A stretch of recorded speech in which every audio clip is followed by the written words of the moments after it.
የክርስቶስ ትንሣኤ ነፃ የሰጠን ነው። የክርስቶስ ትንሣኤ የተረጋጋንበት ነው። የክርስቶስ ትንሣኤ የዳንበት ነው። የክርስቶስ ትንሣኤ ነገን ያየንበት ድልድያችን ነው። የክርስቶስ ትንሣኤ ዘጉባኤን እንድንናፍቅ ያደረገን የትኛውንም የሃይማኖት ድርጅት አስገኘን የሚሉ ክፍሎች ሁሉ ሞተው በስብሰው ከምድር በታች ዛሬ ያሉ ተዋህዶን የመሰረተልን ሥጋውን የሰጠን ደሙንም ያጠጣን ደግሞም ከእሱ ጋር ሕይወት እንድንኖርበት ያደረገ ክርስቶስ ግን ዛሬ በትንሣኤው ትንሣኤያችንን ሰብኮልን በአብሪና ዓለም ሳትፈጠር በነበረ ክብሩ ይኖራል። ይህቺ ትንሣኤ ለእኛ የምትሰጠን የተዋህዶን ሃይማኖት ንጽሕትና ርትዕትነት ብቸኝነት የሚነግረን ነው። ይህቺ የሃይማኖት መሰረት የድህነታችን ማረጋገጫ ለክርስትናችን መጠቅለያ የሆነችው ሃይማኖታችንን ያጸናበት ትንሣኤው ነው ክርስቶስ። በአቤል ሞት የሰው ልጅ አስደነገጥከው፣ ደግሞስ በሄኖክ ማረግ ለሰው ልጆች ተስፋ ሰጣቸው፣ በአንተ መነሳት ግን ሁሉን አማናዊ ያደረክላቸው ነው። አሁን ብዙ ጊዜ ትንሣኤ ላይ ከምንቸገርባቸው ነገሮች መካከል የመጣነው መንገድ ረጅም ስለሆነ ይዘነው የመጣነው 55ቱ ቀናት በሙሉ ውስጣችን ፍጹም ከእግዚአብሔር ጋር ኅብረት አንድነት ፈጽሞ በጾሙ፣ በምጽዋቱ፣ በስግደቱ፣ በጸሎቱ፣ በእግዚአብሔር ፊት በመመላለሱ ቤተ ክርስቲያን ፊት መጥቶ በማልቀሱ በጣም በወንዳችን ጠንክሮ ስለነበረ ልክ ከትንሣኤው በኋላ ግን ህሊና ፌዳፕ ማድረግ ትጀምራለች አይደል? ያንን ተዘክሮ ጠብቆ መኖር ይከብዳታል። አንዶ በዚህ በሁለት ቀን እንኳን ለምንዳችን ራሳችን ልቡና ፍጹም የሆነውን እግዚአብሔርን ቃል መናገር ስታቆም፣ ዝማሬውን ስታቆም፣ ጸሎቱን ስታቆም፣ እግዚአብሔር ፊት ያላትን መንፈሳዊ ነገር በሙሉ ከቅዱሳት መጻሕፍት ያገኘችውን መናገር ስታቆም ልቡና ሞተች ይባላል።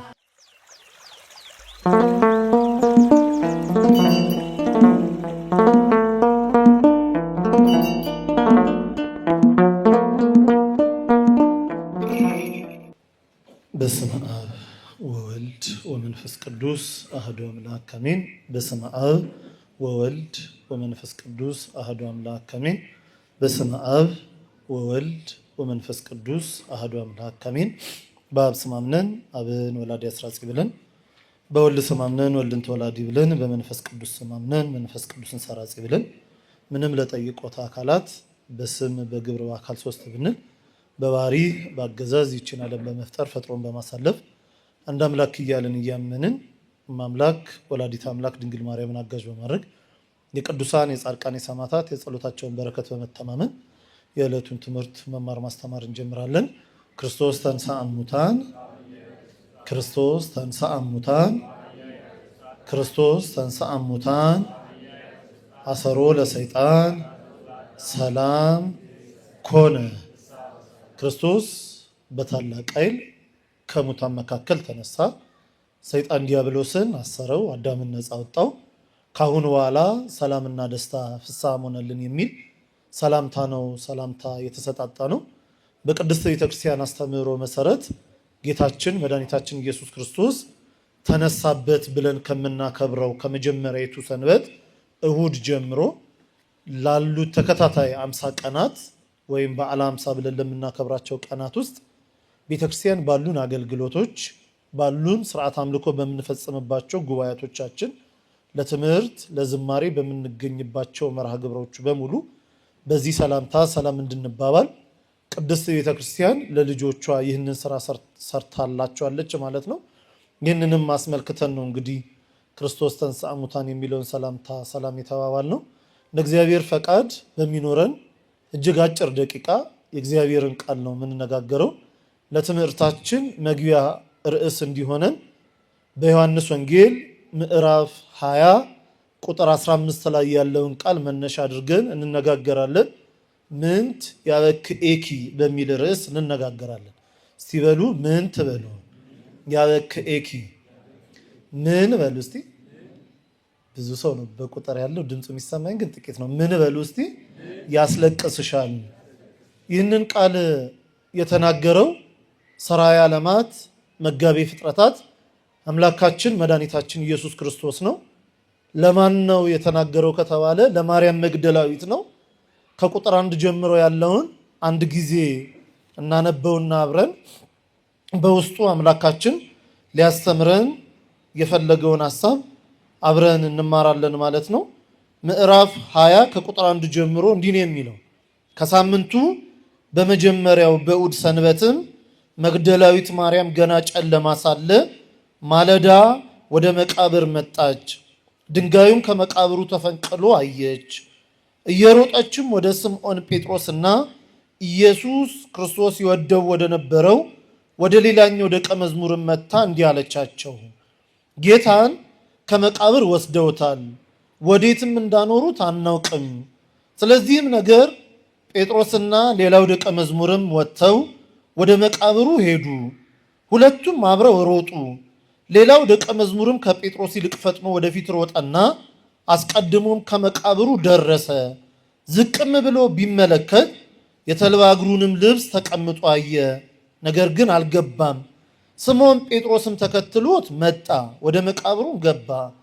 የተልባ እግሩ ልብስም ተቀምጦ አየ። ደግሞም በራሱ የነበረውን ጨርቅ ለብቻው በአንድ ስፍራ ተጠምጥሞ እንደነበረ እንጂ ከተልባ እግሩ ልብስ ጋር ተቀምጦ እንዳልነበረ አየ። በዚያም ጊዜ አስቀድሞ ወደ መቃብር የመጣውም ሌላው ደቀ መዝሙር ገባ፣ አየውም፣ አመነም። ከሙታንም ይነሳ ዘንድ እንዲገባው የሚለውን የመጽሐፍ ቃል ገና አላወቁም ነበርና ደቀ መዛሙርቱም ወደ ቤታቸው ደግሞ ሄዱ። ማርያም ግን እያለቀሰች ከመቃብሩ በስተውጭ ቆማ ነበር። ስታለቅስም ወደ መቃብር ዝቅ ብላ ተመለከተች። ሁለት መላእክት ነጭ ለብሰው የኢየሱስ ክርስቶስ ሥጋ ተገኝቶበት በነበረው አንዱ በራስጌ ሌላውን በእግርጌ ተቀምጦ አየች። እነርሱም አንቺ ሴት ስለምን ታለቅሻለሽ አሏት። እርሷም ጌታዬን ወስደውታል፣ ወዴትም እንዳኖሩት አላውቅም አለቻቸው። ይህንንም ብላ ወደ ኋላ ዘወር ስትል ጌታችን ኢየሱስ ክርስቶስ ቆሞ አየችው። ክርስቶስ እንደሆነ ግን አላወቀችውም። ጌታችንም እንዲህ አላት፣ አንቺ ሴት ለምን ታለቅሻለሽ አላት ይላል። ስለ ቃሉ የአምላካችን የልዑል እግዚአብሔር ስሙ የተመሰገነ ይሁን። በቅድስት ቤተ ክርስቲያን አስተምህሮ መሰረት በተለይም አምስቱ አብያተ ክርስቲያናት ከጌታችን መድኃኒታችን ኢየሱስ ክርስቶስ በኋላ ያለውን 50 ቀናት ወአክብርዋ ለዛቲ ሰሙን እምዓቲ ዕለት፣ ይህቺን ሳምንት እነዚህን ቀናት እንደ አንድ ቀን አድርገ አክብራቸው የተባለውን ሕግ ይዘው የሰንበትን ቀን ወይም ጌታችን ኢየሱስ ክርስቶስ የተነሳበትን ሰንበት ያችን እሑድ ይዞ መንፈስ ቅዱስን እስኪልክላቸው ያለውን 50 ቀን በሙሉ ቤተ ክርስቲያን በዓለ ሃምሳን እንደ አንድ ቀን ሰንበት አድርጋ ታከብረዋለች። በዚህ ዕለት ውስጥ ብዙ ምስጢራትን ቅዱስ ያሬድ በድጓ ያስቀመጠውን እነ ታላላቆቹ አባት እነ ቅዱስ ኤፍሬም እነ ቅዱስ ባስልዮስ በስብከቶቻቸው በአስተምህሮቶቻቸው በስርዓት አምልኮ በሚፈጸምባቸው በእያንዳንዱ በቅዱሳት መጽሐፍታቸው ላይ ስለዚህች ሳምንት እግዚአብሔር የሰራልንን ሕግ በሰፊው ያስተምሩበታል። ለዚህም ነው እንግዲህ ሰንበትን ስናስብ ወይም ሰሞነ ትንሣኤን ስናስብ በውስጡ ብዙ የተለያዩ መንፈሳዊ ምግባራትን እንድንፈጽምባቸው ራሳችንን እንድናይባቸው የተሰሩልን ሕግጋቶች አለ።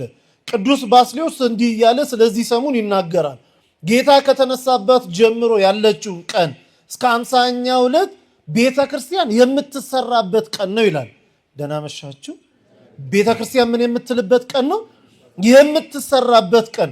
አስቀድሞ ጌታችን ኢየሱስ ክርስቶስ ተነሳ ለማለት ሞተ ማለት ጥንቱ ነውና፣ ሞተ ለማለት መከራ ተቀበለ ማለት ጥንቱ ነውና፣ መከራ ተቀበለ ማለት ለማለት ጾመ ማለቱ ጥንቱ ነውና፣ ጾመ ለማለት ተጠመቀ ማለት ጥንቱ ነውና፣ ተጠመቀ ለማለት እድሜው 30 ሞላ ማለት ይገባልና፣ እድሜው 30 ዓመት ሞላ ለማለት ተወለደ ማለት ጥንቱ ነውና፣ ተወለደ ለማለት ተጸነሰ ማለት ጥንቱ ነውና፣ ይህንን ሁሉ ነገር ቅድስት ቤተ ክርስቲያን በስርዓቷ ስታስተምረን ዘወረደ ብላ የጀመረችውን አረገ ብላ ሰሙኑን ስለምትጨርስበት እያንዳንዱ ቀን ኦርደራቸው ተከታታይነት ባለበት ጊዜ አድርጋ ታስተምረናለች።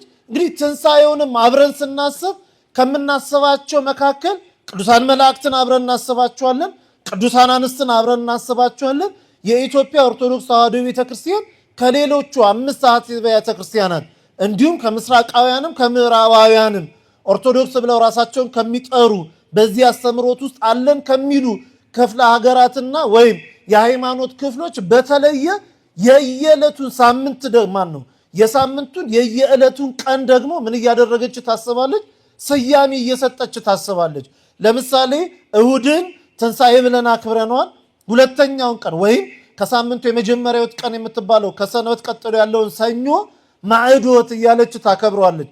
አምላካችን መድኃኒታችን ኢየሱስ ክርስቶስ በዕለተ ዓርብ በመልዕልተ መስቀል በተሰቀለ ጊዜ በቆላሲስ መልእክቱ ቅዱስ ጳውሎስ እንደነገረን በምዕራፍ 2 ከቁጥር 14 እስከ 16 እንደነገረን ዲያብሎስን አስሮ በእሳት ዠንዠር ደግሞ በነፋስ አውታር አስሮ ጠርቆት ወደ ሲኦል ገብቶ ሙሉ በሲኦል ያሉትን ነፍሳት ሁሉ ወደ ገነት ማዕዶት እንዳደረገላቸው ከጨለማ ወደ ብርሃን እንደመለሳቸው ከክፋት ወደ ጽድቅ እንደመለሳቸው ከተያዙበት የጨለማ አሰራር ወደ ብርሃናዊ ኑሮ እንደመለሳቸው ምክንያት አድርጋ ቅድስት ቤተክርስቲያን ሰኑይን ብቻዋን ሰኞን አምላካችን መድኃኒታችን ኢየሱስ ክርስቶስ ማዕዶት አደረገልን ብላ ለልጆቿ ታስተምራለች።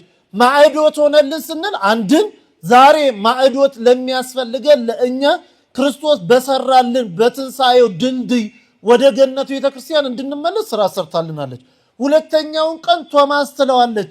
ቶማስ ዲዲሞስ የሚባለው የተገኘበትም ወገን ከሰዱቃውያን ወገን ስለነበር ፍጹም ትንሣኤን ከማያምኑ ሰዎች ስለነበረ አምላካችን ክብር ይግባውና ትንሣኤ ከማያምኑት ወገኖች እንኳን ከእነሱ ተወካይ አድርጎ ጠርቶ ስለነበር ፍጹም እርሱን ለማሳመን በዳግም ትንሣኤ የሚተረከውን ታሪክ ማክሰኞ አምጥታ ቶማስ ብላ ታስተምረናለች።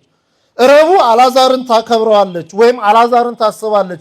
ከሞት በኋላ ያለውን ሕይወት አምላካችን ሞተን በስብሰን 4 ቀን ከሆነን በኋላ እንኳን ስጋችን ወደ አፈርነት መቀየር ጀምሮ ነፍስ ወደ ፈጠራት ወደ ክርስቶስ እቅፍ ገብታ ሳለ ሙቀት ልምላሜ ከተለየን በኋላ ቅዝቃዜ ሰውነታችን ወጥቶ ከደረቅንም በኋላ መግነዛችንን ፈቶ አዲስ ሰው እንደሚያደርግን በአዲስ ተፈጥሮ ኋላ ላይ ያደርገው ያለውን በትንሣኤ ዘጉባኤ አሁን ማድረጉን በአልዓዛር ትነግረናለች።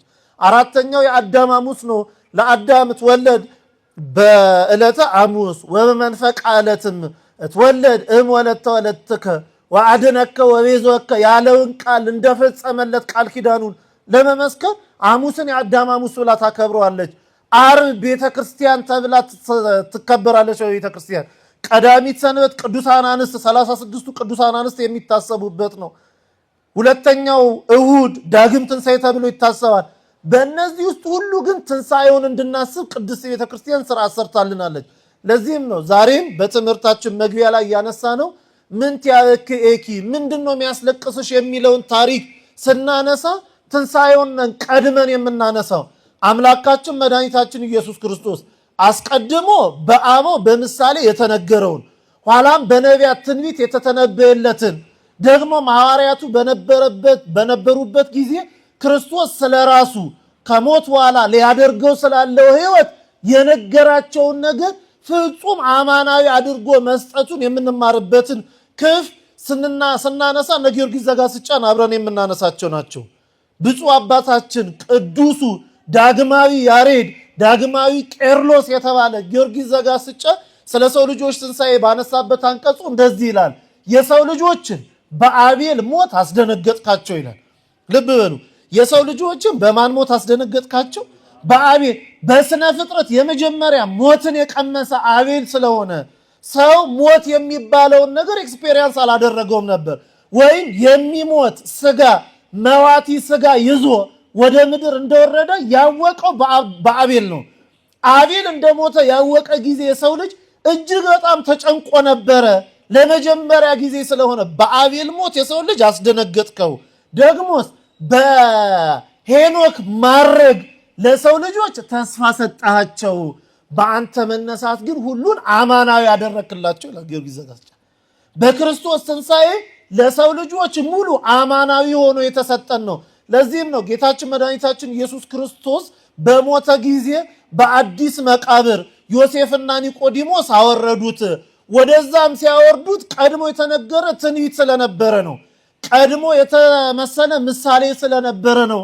አስቀድሞ አቤል በሞተ ጊዜ በነጭ በፍታ ጠቅልለውት ማንም ወዳልተቀበረበት ወደ አዲስ መቃብር አውርደውት በዛም ቦታ አዳም ልጆቹን ይዞ ይጸልይበት በነበረው ቦታ ይህ በአዲስ ኪዳን ክርስቶስ ሊያደርጋት ላለው ትንሣኤ ምሳሌ አድርጎ ቀብሮት ነበረ።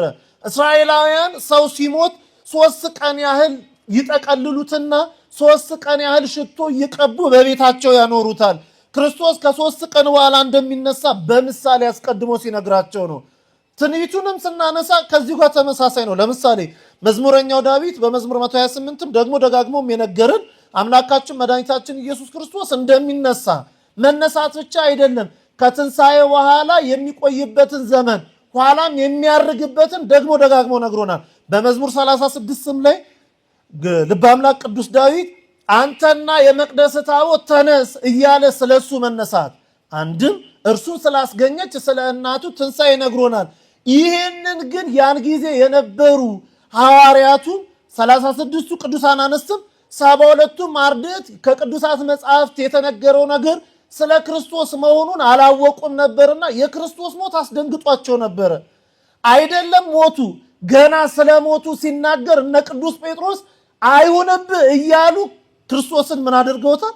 ሞግተውት ነበር። አይሁንብህ፣ ልትሞት አይገባንም፣ እኛ ሁሉን ትተን ተከተልን፣ ከዚህ በኋላ ምንድነው ለእኛ የሚሰጠን ነገር እያሉ ደግሞ ደጋግሞ ይጠይቁት ነበረ። ክርስቶስ መሞቱ አስደንግጧቸዋል። መሞቱ ብቻ አይደለም፣ በመቃብር ቆይቶ የነበረበት ጊዜ ፍጹም ሰላም ነስቷቸው ስለነበረ ማርያምን ከመካከላቸው አድርገው በማርቆስ እናት ቤት እዛ ተገኝተው ጸሎት ያደርጉ ነበረ፣ እግዚአብሔርን ይጠይቁት ነበረ። እባካችሁ ዛሬ ሰው ሲሞትብን ምንድነው የምናደርገው? እጅግ የምንወደው ሰው ከመካከላችን ሲወሰድብን ብዙዎቻችን ቀይጸ ተስፋ ውስጥ ገብተን ያንን ሰው ፍጹም ስለመርሳት እናስባለን። ክርስቶስ በሞተ ጊዜ ከመካከላቸው በተወሰደ ጊዜ በአዲስ መቃብር ባወረዱት ጊዜ ግን ተሰብስበው ይጸልዩ ነበር። ማዕከላቸው ማርያምን አድርገው ድንግል ማርያም ሐዘን የበዛባት አንድ ልጇን በሞት የተወሰደባትን 33 ዓመት ሙሉ ስለዛ ስለ ክርስቶስ እያዘነች የምትሰማው የምታየው ነገር ልቧን እየደማ እያለ በመስቀል ሞት ባየችው ጊዜ ከዓይኖቿ እንባ ቢያልቅባት ደም አለቀሰች ይላል ለማርያም። ደም ቢያልቅባት እዥ እየወጣ ያለቀሰችለት ክርስቶስ ሲቀበር ባየችው ጊዜ ግን ከሐዋርያቱ አልተለየችም። አብራት ጸሎት ያደርጉ ነበር እርሷን ይዘው።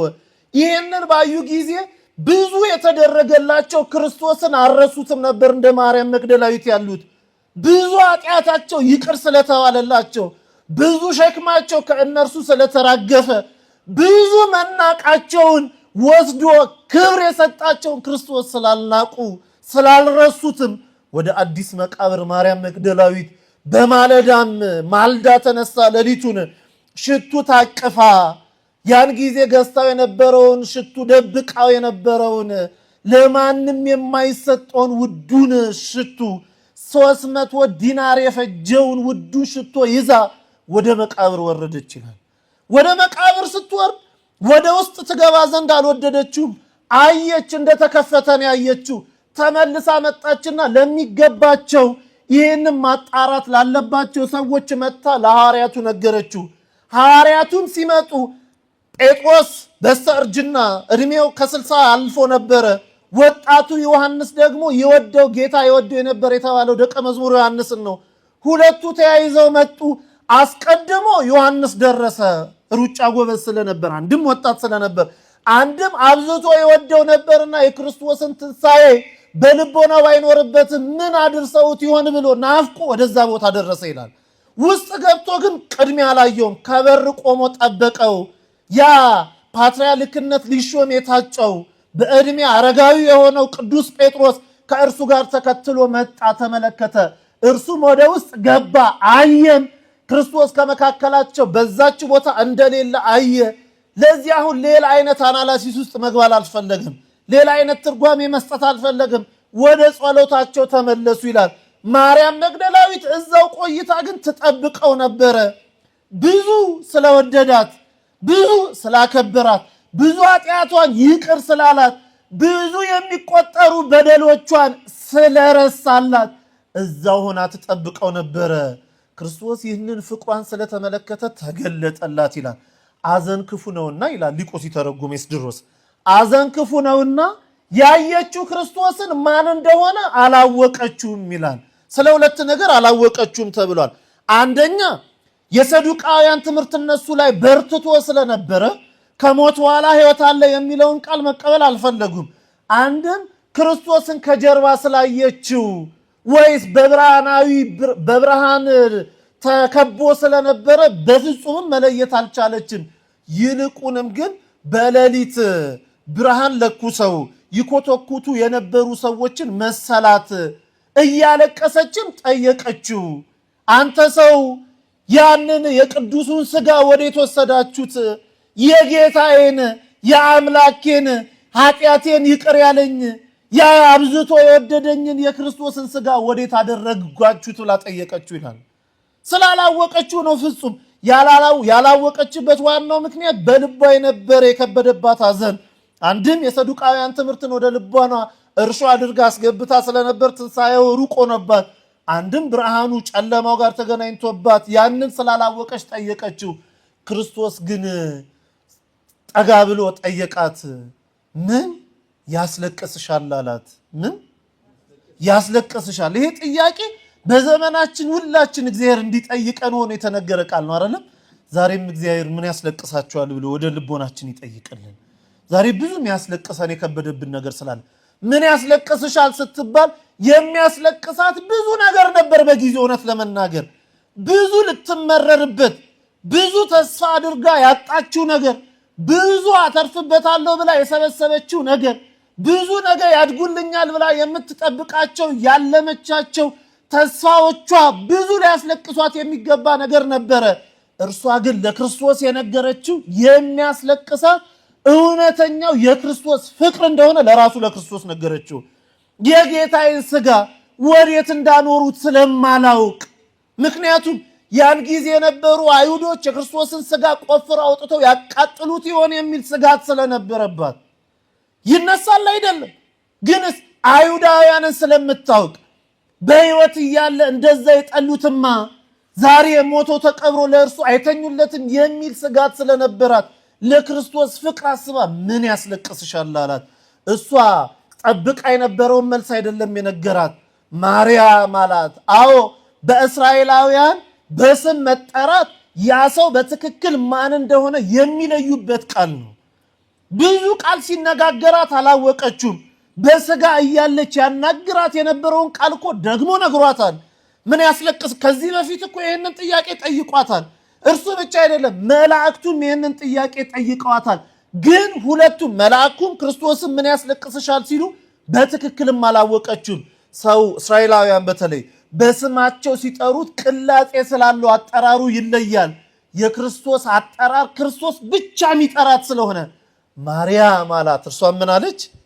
ረቡኒ መምህር ወይ ብላ ጠራችው። ከዛም በኋላ ግን አወቀችው ይላል። ልብ በሉ።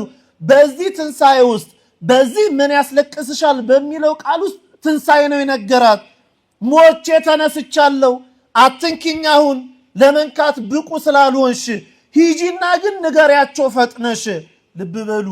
ብዙ ኃጢአት የነበረባትን ያቺን ሴት፣ ብዙ የበደለችውን ያቺን ሴት የትንሣኤ የመጀመሪያ ሰባኪ አድርጎ ከፊት አቆማት።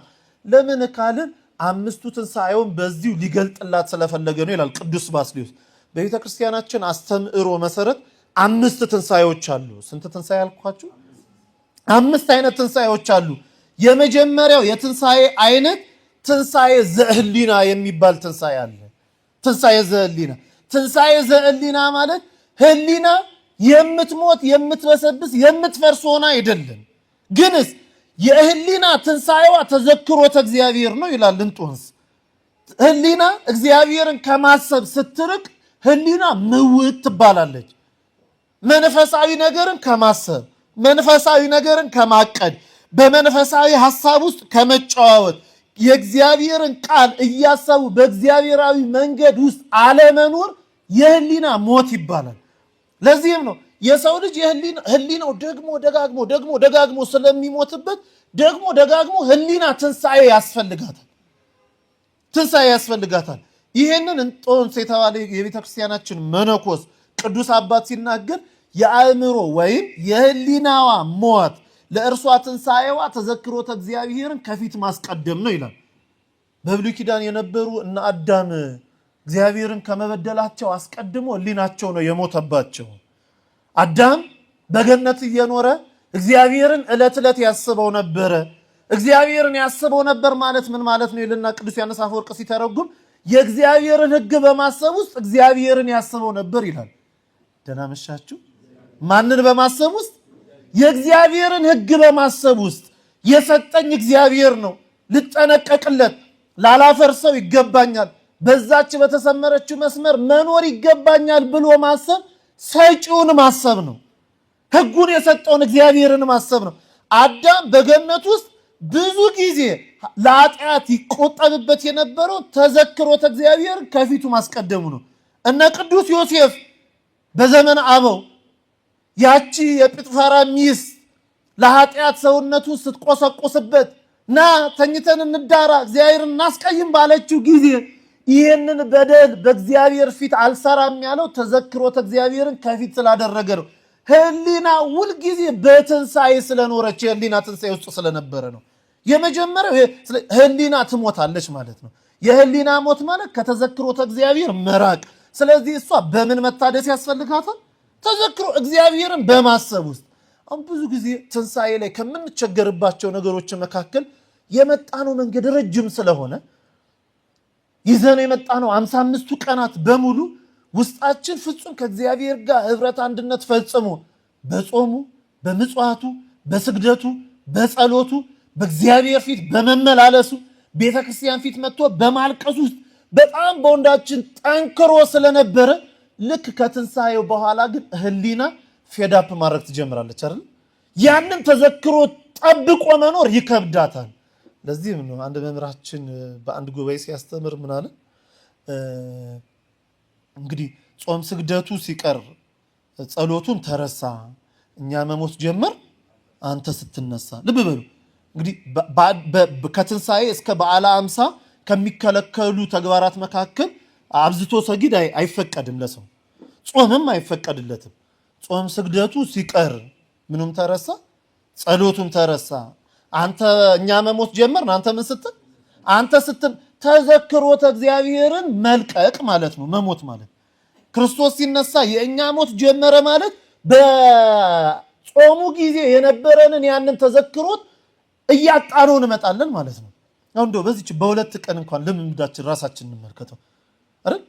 በሁለቱም ቀናት በነበረ ልምምድ አሁን 50 ቀናት ደግሞ ብዙ ነው። ህሊናን መጠበቅ ይፈልጋል። የመጀመሪያው የህሊና ትንሣኤ ነው። ለማርያም መግደላዊትም ምን ያስለቅስሻል ሲላት አስቀድሜ እንደምነሳ በልቡናሽ ያሽውን በወንጌል የተናገርኩት በህሊናሽ ደግመሽ ደጋግመሽ ታስቢው የነበረውን ነገር ምን ነው ተውሽው ማለቱ ነው የመጀመሪያው። ሁለተኛ ህግ ማነው ትንሣኤ ዘልቡና የሚባል ደግሞ አለ። ትንሣኤ የመጀመሪያው የህሊና ነው፣ ሁለተኛ የልቡና ነው። የልቡና ትንሣኤ ማለት ምን ማለት ነው? የልቡና ትንሣኤ ማነው የህሊና ትንሣኤ ከማሰብ ጋር ያገናኙታል። የልቡናን ደግሞ ከመናገር ጋር ያያይዙታል። ሰው በአንደበቱ ዕለት ዕለት እግዚአብሔርን እያመሰገነ ተቀድሶ ይውላል። ያችን ሲያጣት ግን ልቡናው ሞተችበት ይባላል። ልቡናው ሞተችበት። ልቡናው ሞተ የሚያሰኘው በልብ የታሰበ በአንደበት እንዲመሰከር እንዲሁ አንደበታችን ላይ የምናወጣቸው እያንዳንዱ ቃላት የልቦናችን ፍሬዎች ናቸው። ከመቅጽበት የተገኙ አይደለም። ወይም የሆነ አእምሯችን ብልጭ ብሎበት የሚያመጣ አይደለም። ልቦናችን ውስጥ ያመላለስነውን በአንደበታችን የምንናገረው ልቡና ፍጹም የሆነውን እግዚአብሔርን ቃል መናገር ስታቆም፣ ዝማሬውን ስታቆም፣ ጸሎቱን ስታቆም፣ እግዚአብሔር ፊት ያላትን መንፈሳዊ ነገር በሙሉ ከቅዱሳት መጽሐፍት ያገኘችውን መናገር ስታቆም ልቡና ሞተች ይባላል። ልቡና ስለምትሞት ነው። የልቡናን ሞት በአንደበት እሷ ስትናገር ማርያም መግደላዊት ምን አለች? ጌታዬን ወስደውብኛል። ምን ማለት ነው? የማይወሰድ ክርስቶስ እንደሆነ እኮ ነግሯታል። ብዙ ጊዜም በተአምራት አይታዋለች። አይሁዳውያን ሊገሉት ሲመጡ እርሱ ከመካከላቸው ሲወሰድ አይታለች። በልቦናው የነበረው ክርስቶስ ከእርሷ ጋር በነበረ ጊዜ በልቦናዋ ይዛው የነበረውን ነገር አሁን ግን ተወችው። የልቡና ትንሣኤ ያስፈልግሻል ማለት ነው። የልቡና ትንሣኤ በምን ይገኛል ቢሉ በንስሐ ይላሉ ቅዱሳን አባቶቻችን። ሶስተኛ ምን አይነት ትንሣኤ ነው ከተባለ ትንሣኤ ሙታን ደግሞ የሚባል አለ በቤተ ክርስቲያናችን። ትንሣኤ ሙታን ማለት ጌታችን መድኃኒታችን ኢየሱስ ክርስቶስ በትንሣኤ ዘጉባኤ የሰው ልጆችን ከማስነሳቱ በፊት የሚደረግ ትንሣኤ አለ። ለምሳሌ አምላካችን መድኃኒታችን ኢየሱስ ክርስቶስ 4 ጊዜ የሰው ልጆችን ከሞት አስነስቷል። ስንት ጊዜ አልኳችሁ? 4 ጊዜ። አራተኛው በትንሣኤው ልክ ክርስቶስ በተነሳ ጊዜ ያስነሳቸው ናቸው። ስለዚህ በመዋዕለ ሥጋዌ በተገለጠ ጊዜ ስንት አስነስቷል ማለታችን ነው? 3 ሰዎችን አስነስቷል። 3 ሰዎች። እነዚህ 3ቱ ሰዎች በተለያየ አይነት መንገድ በተለያየ አይነት እድሜ ያሉ ከዛ ደግሞ በተለያየ አይነት የጾታና በተለያየ አይነት የክርስቶስን በመቅረብ ውስጥ የነበሩ የተለያዩ ሰዎችን ያስነሳው። የመጀመሪያው ሁላችን የምናውቀው የኢያኢሮስን ልጅ ጣቢታን አስነስቷል። ይህች ልጅ ሴት ነች። እድሜዋ 12 የሚሆን ነው። ያ 10 አለቃው ከክርስቶስ ጋር በዋለበት እየዋለ ባደረበት እያደረ ከእርሱ ትምህርት ለመስማት ይመላለስ የነበረ ሰው ነው። አንድ ጊዜ ልጁ ሞተችበት ይላል። ወደ ክርስቶስ ቀጥታ መጣና ጌታ ሆይ አንድ ልጄ ሞታብኛለች፣ እርሷን አስነሳታለሁ።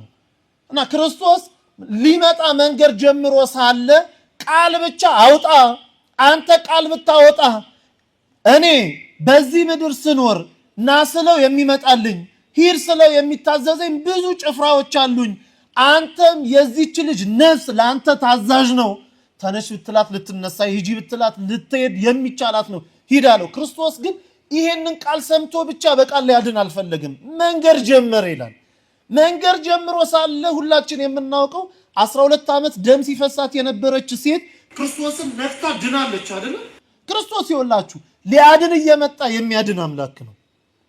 ሊፈውስ እየመጣ ብዙ ጊዜ በህይወታችን ፈውስ ወዳለበት ቦታ ስንሄድ በመንገድ ሊያገኘን እንደሚችል ማሰብ ያስፈልጋል ማለት ነው። እንደ ቅዱስ ጳውሎስ ከመንገድ ላይ ሊያገኘን ይችላል። 12 ዓመት ደም ሲፈሳት እንደነበረችው ሴት ከመንገድ ሊያገኝ ይችላል። እሷን ፈውሷት ሄደ ይላል። ወደ ውስጥም ገባ። አይ አታድክመው፣ ክርስቶስን አታድክመው፣ በቃ ሴቲቱ እኮ ሞታለች አለ። ጌታ ምን አለ? ይህች ልጅ ተኝታለች እንጂ አልሞተችም። ገባ። 3ቱን ይዞ ገባ። የምስጢር ሐዋርያት የሚባሉትን እነ ጴጥሮስና ያዕቆብና ዮሐንስን ይዟቸው ገባ። ጸሎት አደረገ። ሴቲቱን አስነሳ። ደስታ ሆነላቸው ይላል። የመጀመሪያው ያዳናት ይሄ ነው። ሁለተኛ ያዳነው በመንገድ ሲሄድ አንዲት ሴት ወጣት ልጇ ሞቶባት ወደ መቃብር ሲወስዱት በመንገድ ተገናኘ ይላል። በመንገድ አገኘና ጌታ አስቀድሞ አይቶ አታልቅሱ፣ ልጁ ተኝቷል እንጂ አልሞተም አላቸው። አሁን ይህ ከባድ ቃል ነው አይደለም? ክርስቶስ በመካከላቸው እየሄደ ነው። ልብ በሉ። ያን ጊዜ ክርስቶስን ሎቱ ስብሐት ክብር ይግባውና እንደ ሩቅ መለኮት እንደተለየው አንድ ተራ ሰው ያስቡት ስለነበረ ይሄ ቃል ለዛች ሴት የሚያሳምም ቃል ነው። ልጇን የሞተባት ለእናት ልጅ መሞት ከባድ ነው ስሜቱ። ይሄንን ስሜት ግን ሴቲቱ ያዝ አድርጋ ተኝቷል እንጂ አልሞተም ሲባል በደስታ ተቀበለችው። ይድን ዘንድ እንደምትችል ልታድነው ዘንድ ትችል እንደሆነ አምናለሁ፣ አድንልኝ አለ። ክርስቶስም ያንን ሰው ምን አለው? በመንገድ ሊቀበር እየሄደ ሳለ ምን አደረገው? ተነስና ሂድ አለው። ያን ጊዜ ተነስቶ ሄደ ይላል። ሶስተኛ ዛሬ የምናከብረው ረቡዕ ማለታችን ነው። የአልዓዛርን ነው። አልዓዛር ሞቶ ተቀብሮ 4 ቀን ከሆነ በኋላ ክርስቶስ ከኢየሩሳሌም ወደና አልዓዛር ወደሚኖሩበት ገሊላ ወረደና መጣ ወደ እነሱ። ሲመጣ ማርታ ነች አስቀድማ ያገኘችው። ጌታ ሆይ አንተ ከኛ ጋር ብትኖር ኖሮ እኮ አይሞትም ነበር እያለች በብዙ ዘበዘበችው። አንቺ ሴት ተይ አላት ይላል። ብዙ እያለቀሰች ከቆየች በኋላ ገባችና ለማርያም መምህር መጥቷል ብላ ሹክ አለችው። ማርያም መጣች። ጌታ ሆይ ወንድማችን ሞቶብናል፣ አልዓዛር ከኛ የለም አለ። እጅግ ይወደው ስለነበር አለቀሰለት ይላል። በቅዱሳት መጽሐፍት 2 ሰዎችን ብቻ ክርስቶስ ይወድ ነበር ተብሎ ተቀጽሏል። የመጀመሪያው ለአልዓዛር ነው፣ ሁለተኛ ለዮሐንስ ነው። አለቀሰለት። ከዛ ወዴት ነው ያለው አለ። ማርታ መጣችና አሁን ደግሞ ማርታ በተራ ቅድም ባትሄድብን አለችው። አሁን ደግሞ ይሸታል፣ 4 ቀን ሆኖታል፣ ከመቃብሩ ጋር አትሂድ እባክህ አለችው። እርሱ ምን አለ? አልዓዛር ለ4 ቀን ተኝቷል እንጂ አልሞተም አላት ይላል። ቀረበና አልዓዛር ና አለ። አልዓዛር ከነበፍታው መጣ ይላል። በሩን አነሱለት ሐዋርያ፣ ከነበፍታው መጣ፣ ተገናኘ። ይህንን ቅዱስ ባስልዮስ በተረጎመበት አንቀጹ ለ3 ነገር ያነሳዋል። እቺን አንስተን ሁለቱን እናነሳና እንጠቀልለዋለን። 3ቱን ሞቶች ግን ከኛ ህይወት ጋር እናገናኛቸው። የመጀመሪያው ክርስቶስ ያዳነው የት ነው? የመጀመሪያው ጣቢታን አይደል? ጣቢታን የት ነው ያዳናት? ቤቷ ነው ያዳናት። ከመንገድ አይደለም ያገኛት፣ ከመቃብር አይደለም የጠራት። ቤቷ ማለት በማን ቤቱ? በእናት በአባቷ እቅፍ ባለበት ቤት። እናት አባት በሆነችን በቤተ ክርስቲያን ፊት ሆነን የሞትን ሰዎች የለም?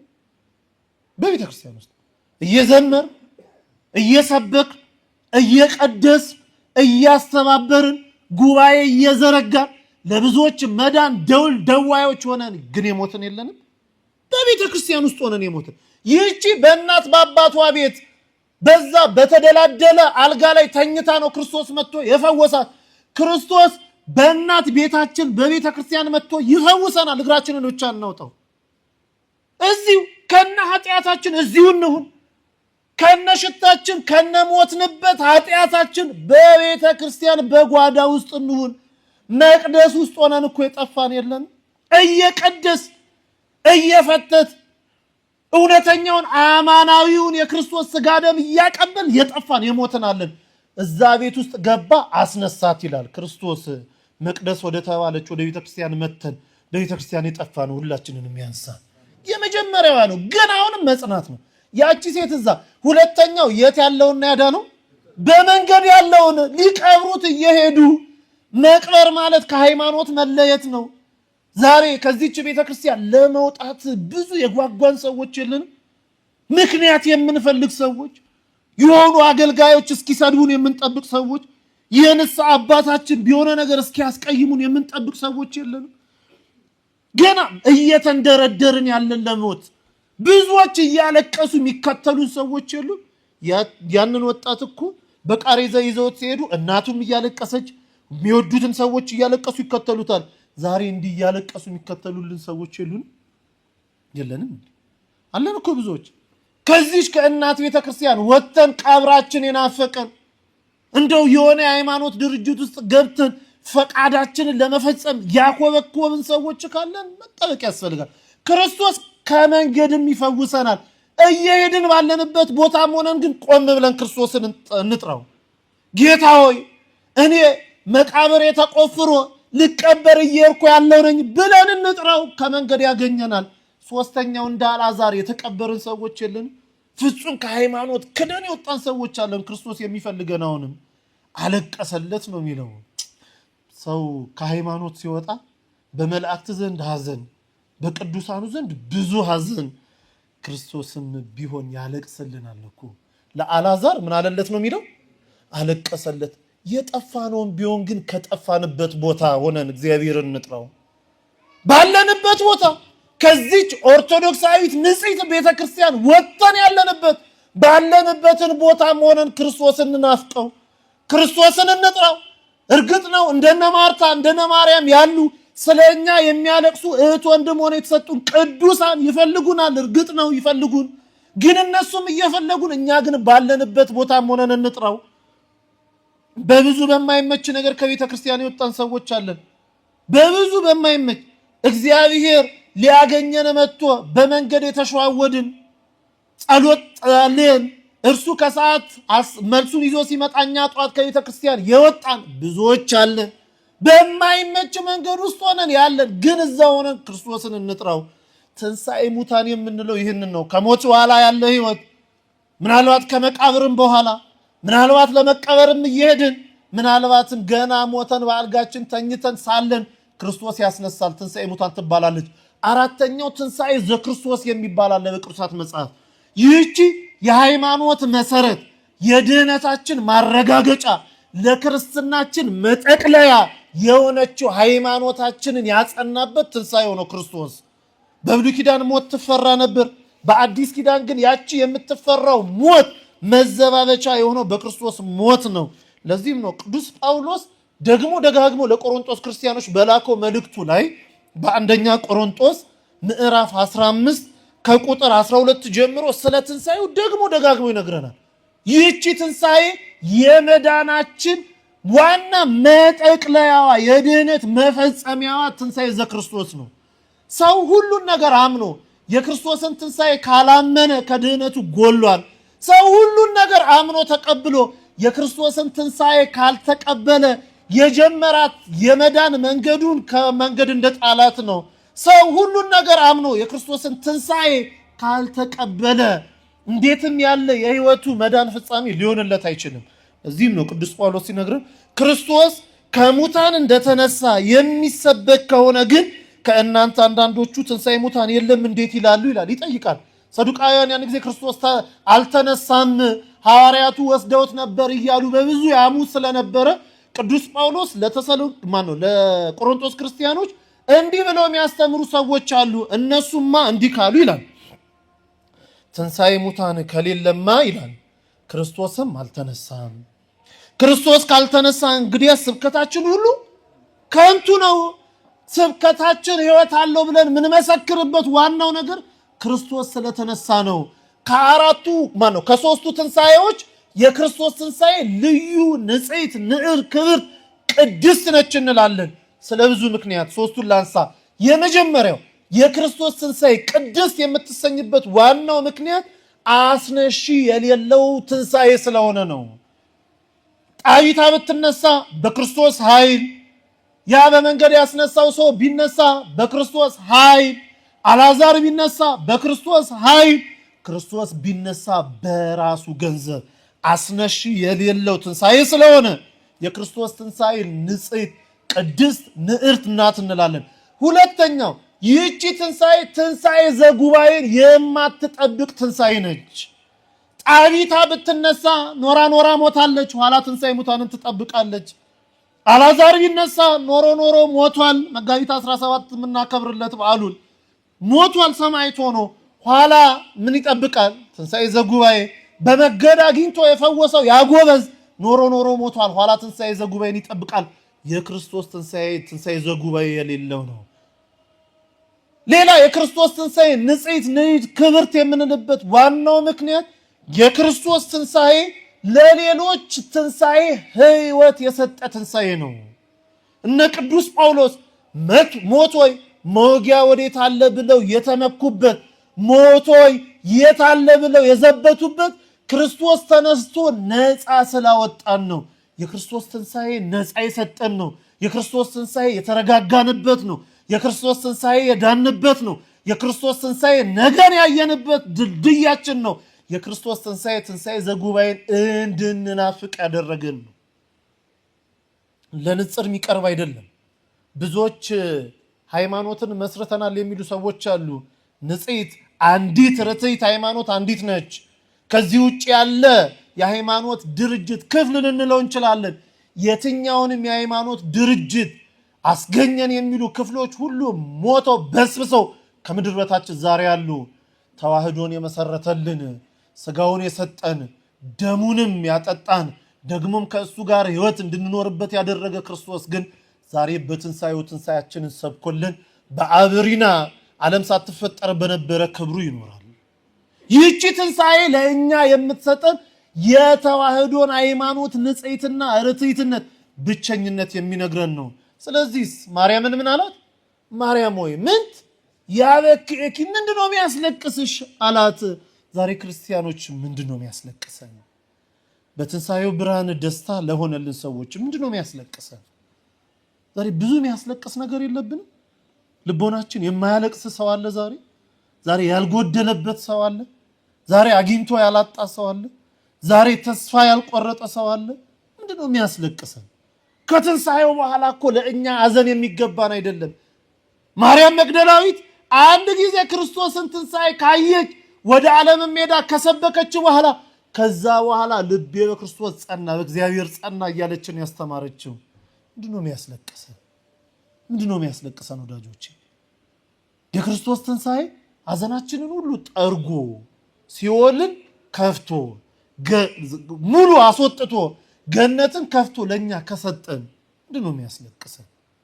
ምንድነው የሚያስለቅሰን? በእውነት ሰው ይህችን ሐዘኑን እንዲርቅለት ሁለቱን ያደርግ ይላሉ ሊቃውንቱ። የመጀመሪያ ትንሣኤውን አምኖ እምነቱን በዚች መሰረት ላይ ያጽና ይላል። ምኑን አምኖ? ትንሣኤውን አምኖ ወነአምን ትንሣኤ ሙታን አይደለም። ኋላ የምትመጣውን ትንሣኤ ሙታን የምናምነው አስቀድሞ ክርስቶስን ያደረገ ወንሴፎ ትንሣኤ ሙታን፣ ትንሣኤ ሙታንን ተስፋ እናደርጋለን። ወነአምን ትንሣኤከ በአማን ቅዱስ፣ ቅዱስ ንጽሕት አንዲት የሆነችውን ትንሣኤ እናምናለን። ይህቺ ትንሣኤ ምኗን ትነግረናለች? ወንሴፎ ትንሣኤ ሙታን ወሕይወተ ዘይመጽእ፣ በኋላ የምትመጣውን የምትሰጠንን ትንሣኤ ሙታን። ይህችን አምኖ የሚኖር ሰው አይታወክም። ሰው ለማልቀስ ቀድሚያ ስለሚታወክ ማለት ነው። ትንሣኤውን የሚያምን ሰው አይታወክም። ሁለተኛው ለቅሷችንን አርቀን በሃይማኖት እንድንጸና ምግባራትን እንፈጽማቸው። እባካችሁ ትንሣኤ ሙታን ስናስብ ወይም በዓለ ሃምሳን ስናስብ የክርስቶስን ትንሣኤ ነው የምናስበው። በሕሊናችን የሞትን በልቦናችን የሞትን እጆቻችን ጽድቅ ከመስራት ከመመጽወት፣ አይኖቻችን በጎ ነገር ከማየት፣ ጆሮቻችን በጎ ነገር ከመስማት፣ እግሮቻችን በጎ ቦታ ከመርገጥ የቦዘኑብን ሰዎችን በትንሣኤው ትንሣኤ እንዲሆንልን አምላካችን ይፍቀድልን። ምን ያስለቅስሻል ብሎ እንደተናገረ ዛሬም ለእኛ ምን ያስለቅሳችኋል ብሎ ሐዘናችንን በትንሣኤ ለውጦ ሁላችንን በቤቱ እንድንጸና አምላካችን ይፍቀድልን። ያስተማረን የመከረን የቅዱሳን አምላክ እግዚአብሔር ስሙ የተመሰገነ ይሁን። ተሰብስበው ነበር ተበተኑ፣ ዘምረው ነበር ዘፈኑ፣ በሃይማኖት ነበሩ ከሃይማኖት ወጡ ከመባል አምላካችን ይጠብቀን። ሰላም ለከ ተክለ ሃይማኖት መናኒ አሰረ ወንጌል ለጋኒ ቁርባን ከሳባ ቁርባን አቤል ዘይሴኒ አባ ዘሳልኩ ከሰማኒ ወአባ በሰማይ ወልየ በለኒ ቅዱስ ተክለ ሃይማኖት ሁላችንን የሚጠብቀን